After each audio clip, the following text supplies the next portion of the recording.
Hello everyone, मैं Shraddha Agrawal, guest lecturer commerce, government arts and commerce college Kohka Nevra से M Com second semester के students के लिए एडवांस स्टैटिस्टिक्स के स्टैटिस्टिकल क्वालिटी कंट्रोल नामक यूनिट से एक वीडियो लेक्चर लेके आई हूँ। इसके पहले हमने स्टैटिस्टिकल क्वालिटी कंट्रोल के फार्मूलाज, रूल्स, कुछ थ्योरी पार्ट्स और एक क्वेश्चन बनाया था। आज हम नेक्स्ट क्वेश्चन पे डिस्कस करेंगे। आज हम डिस्कस करेंगे स्टैटिस्टिकल क्वालिटी कंट्रोल का एक्स बार चार्ट, यानी कि जिसको कि हम मीन चार्ट भी कहते हैं। मीन चार्ट या एक्स बार चार्ट क्या होता है? जनरली ऐसा कोई कंट्रोल चार्ट जो है जो मीन के बेसिस पे, एवरेज के बेसिस पे बनता है, उसको हम लोग एक्स बार चार्ट कहते हैं। अब जैसे ये क्वेश्चन दिया हुआ है, the following data are related to the mean of 20 samples, size of each sample is 25, the population standard deviation is 12। यहाँ पर डाटा दिया हुआ है जो कि किससे रिलेटेड है? 20 सैंपल्स, यानी कि टोटल जो यहाँ पे सैंपल दिए हुए हैं मीन के वो हैं 20 samples. Size of each sample, एक एक सैंपल का जो साइज है वो दिया हुआ है 25। The population standard deviation is 12, यानी कि स्टैंडर्ड डेविएशन भी दे दिया है क्वेश्चन में, 12 है। Draw the control chart for the mean, हमको कंट्रोल चार्ट बनाना है। मीन दिया हुआ है 30, 25, 30, 27, 19, 18, 16, 29, 29, 32, 18, 23, 27, 37, 24, 31, 26, 33, 19 एंड 27। इसको हम लोग एक बार काउंट कर लेते हैं कि नंबर ऑफ जो साइज है ना, जो सैंपल्स हैं वो कितना है। एक बार हम लोग काउंट कर लेते हैं, उसी के बेसिस पे हम लोग मीन निकाल पाएंगे। 1 2 3 4 5 6 7 8 9 10 11 12 13 14 15 16 17 18 19 20। हमारे पास 20 मीन्स यहाँ पर दिए हुए हैं। तो देखो, एवरेज निकालना, मीन निकालना तो सबको आता है। Sum of observations upon number of observation, यानी कि जितने भी ऑब्जर्वेशन यहाँ पे दिए हुए हैं पहले सबका हम लोग सम करेंगे, ऐड करेंगे सबको, और उसके बाद फिर 20 से हम लोग डिवाइड कर देंगे। वही क्या होगा? मीन होगा। यहाँ पर भी हमको वही करना है। गिवन में स्टैंडर्ड डेविएशन पी क्यों लिखा हमने? पॉपुलेशन स्टैंडर्ड डेविएशन दिया हुआ है 12, तो पॉपुलेशन स्टैंडर्ड डेविएशन जो क्वेश्चन में दिया हुआ है उसको हम लोग एज इट इज लिखेंगे। 12 दिया हुआ है और एन बराबर 25, सैंपल साइज यहाँ पे 25 दिया हुआ है। इसके बाद फिर है सेंट्रल लाइन और एक्स बार, है ना। एक्स बार सबको मालूम है, इसके पहले वाले वीडियो में हमने डिस्कस किया था।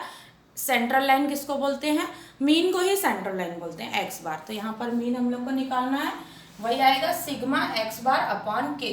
सिग्मा एक्स बार मतलब वही सम ऑफ ऑब्जर्वेशंस, पूरे का सम करेंगे आप लोग जब 30 + 25 + 30 ऐसा पूरे का सम करेंगे। कहाँ तक का?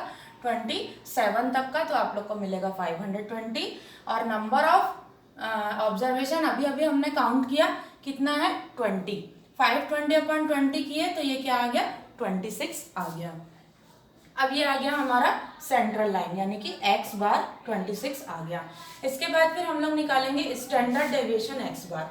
देखो, इसके पहले जो था वो स्टैंडर्ड डेविएशन पॉपुलेशन मीन का था, तो स्टैंडर्ड डेविएशन पॉपुलेशन का क्वेश्चन में दिया हुआ था, लेकिन हमको स्टैंडर्ड डेविएशन हम लोग क्या बना रहे हैं? मीन चार्ट बना रहे हैं, तो हम लोग को स्टैंडर्ड डेविएशन मीन का निकालना होगा।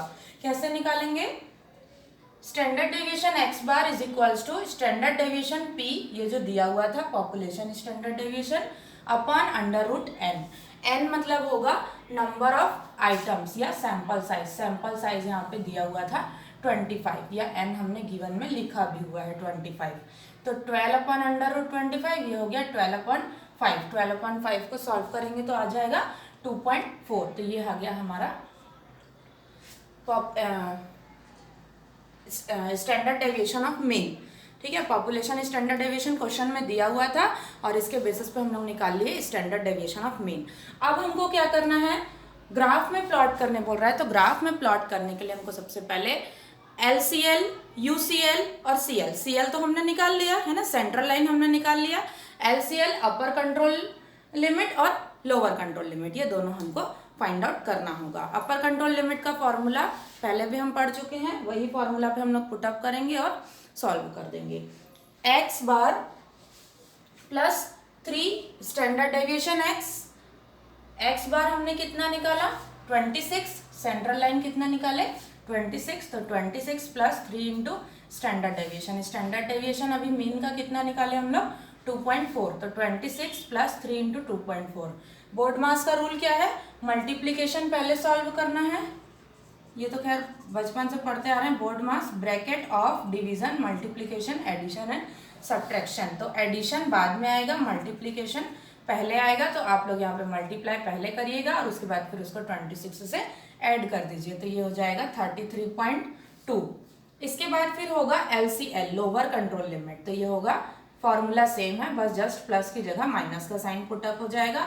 X bar minus 3 into standard deviation of mean, ये आ गया 26 माइनस 3 इंटू 2.4, ये हो गया 18.8, ये आ गया। अब on the basis of this calculations the mean control chart will be constructed as follows. अब हमारे पास सारी इंफॉर्मेशन तो हो गई है ना, सारी इंफॉर्मेशन होने के बाद हम लोग को क्या करना है, मीन कंट्रोल चार्ट बनाना है।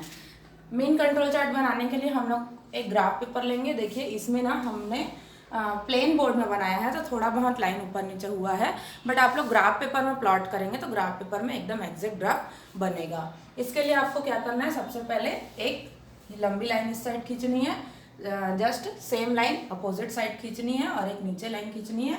नीचे हमारा रहेगा sample number. Sample number question में हम काउंट किए थे, कितना सैंपल है टोटल 20 सैंपल्स हैं वहाँ पर, तो 20 हम लोग 1 2 3 से लेके 20 तक नंबरिंग कर देंगे, और नीचे लिख दिया हमने सैंपल नंबर। It's okay. इसके बाद फिर हम लोग यहाँ पे प्लॉट करेंगे। अब प्लॉट करने के लिए हमने उस वाले वीडियो में भी आप लोग को समझाया था, लोअर कंट्रोल लिमिट और अपर कंट्रोल लिमिट को पहले ध्यान देंगे, और उसके हिसाब से फिर हम लोग अपना साइज डिसाइड करेंगे। लोअर कंट्रोल लिमिट कितना है 18.8 है, मतलब हम लोग को अप्रॉक्स 18 इस टाइप का लेना है, क्योंकि दो का गैप लेके चलेंगे, क्योंकि यहाँ पर अपर कंट्रोल लिमिट कितना है 33.2 मतलब 34 तक, तो दो का गैप लेके अगर चलते हैं। यहाँ पर आप लोग आपके ग्राफ पेपर के साइज के ऊपर डिपेंड है, अगर बड़ा ग्राफ है तो आप लोग 1 सेंटीमीटर 1 डेटा को ले सकते हैं, और अगर छोटा ग्राफ पेपर है तो 2 सेंटीमीटर 1 डेटा को या 1 सेंटीमीटर को ले सकते हैं। 16, 18, 20, 22, 24, 26 ये लिखे पूरा, ये आ गया हमारा जो डाटा है वो। अब हमको जो क्वेश्चन में दिया हुआ है उसको हमको इस ग्राफ में प्लॉट आउट करना है। सैंपल नंबर 1, सैंपल नंबर 1 क्या है 30, तो यहाँ पर स्केल रखिएगा 1 और 30 को पुटअप करना है, 1 से लेके 30 तक का ये पुटअप करना है, ये आ गया यहाँ पर, ठीक है। इसके बाद सेकंड में क्या है 25, तो 26 के थोड़ा नीचे वाला, ये हमने दो का गैप लिया है, तो ये यहाँ पर 25 होगा, यहाँ पे 25 लगा दिए। थर्ड वाले में 27, तो 30 से 28, एक मिनट यहाँ पर आएगा 27, 26, 27, एक मिनट 27 छूट गया शायद, यहाँ पे पहले 27 बना लेंगे थर्ड पॉइंट में 27, उसके बाद फिर आया है 19, तो 19 पे आ जाएंगे, ये रहा 19। इसके बाद फिर 18, तो फिफ्थ नंबर 1 2 3 4 5 6, सिक्स नंबर जो है वो आएगा आपका 18 में, ये रहा। इसके बाद 16, इस तरीके से आप लोग को पूरा एक एक करके ग्राफ प्लॉट करते जाना है। कहाँ तक का 20 सैंपल तक का, 20 सैंपल तक का एक बार अच्छे से ग्राफ पेपर में बनाइएगा, उसमें पूरा line to line exact clear बनेगा। अब इसके बाद ग्राफ प्लॉट करने के बाद जो जो डॉटेड्स हैं उसको पूरा को आप लोग को ज्वाइन कर देना है, यहाँ से लेके यहाँ तक। ये पूरा क्लियर दिखाई देगा, ये थोड़ा सा पास भी हो गया है, अब पूरा क्लियर दिखाई देगा। दूर रहेगा तो किस साइड से आपका अप हो रहा है, किस साइड से डाउन हो रहा है, किस साइड से फ्लेक्सिबल भी है। देखो यहाँ पर एक डाटा था जो लगभग सेम था, ये रहा 29 और 29, तो यहाँ पर ज़्यादा चेंजेस नहीं हो रहा है, तो 29 और 29 यहाँ पर सेम है, ठीक है। अब हम लोग को क्या करना है, इतना बन गया ग्राफ। फिर सेंट्रल लाइन कहाँ पर आया था 26, तो 26 पे एक डार्क लाइन सीधे से सीधे खींच देंगे और यहाँ पर लिख देंगे CL central line is equals to 26। इसके बाद फिर UCL है ना, upper control line. Upper control line कितने का बनाए थे हमने 33.2, तो 32 यहाँ पर है, 33 यहाँ पर है। इन दोनों के बीच में जो 10 डिब्बे हैं, अगर 0.2 ले रहे, अगर आप लोग एक एक डिब्बे को, अगर 10 डिब्बे को अगर एक का गैप मान रहे हैं तो 2-2 पॉइंट के लिए एक एक डिब्बा होगा। तो यहाँ पर 0.2 लिखा है तो 1 2 3 4 छोटा छोटा 4 पॉइंट लेके यहाँ पर खींचेंगे। और अगर आप लोग 32 यहाँ पर लिए फिर 34 सीधा सीधा 10 डिब्बा है तो वो क्लियर है कि 5-5 डिब्बे के लिए होगा, यानी कि जो 5th वाली जो डार्क लाइन होगी उसके जस्ट ऊपर वाली लाइन पे आप लोग 33.2 लेंगे। अब ये हो गया, डैश डैश कर दिए, अपर कंट्रोल लिमिट 33.2 ये हो गया। In the same way lower control limit भी बना देंगे 18.8, तो ये बन गया 18 के ऊपर फिर जो 0.8 थोड़ा सा ऊपर में आएगा तो वो हो गया हमारा 18.8। इस तरीके से ये आपका ग्राफ प्लॉट हुआ। एक बार ग्राफ पेपर में बहुत ही अच्छे से फिनिशिंग से और बनाइएगा ग्राफ। आई होप आप सभी को ये वीडियो लेक्चर पसंद आया होगा। इसके आगे हम लोग और भी कई सारे चार्ट्स हैं वो डिस्कस करेंगे नेक्स्ट वीडियो लेक्चर में। Thank you so much.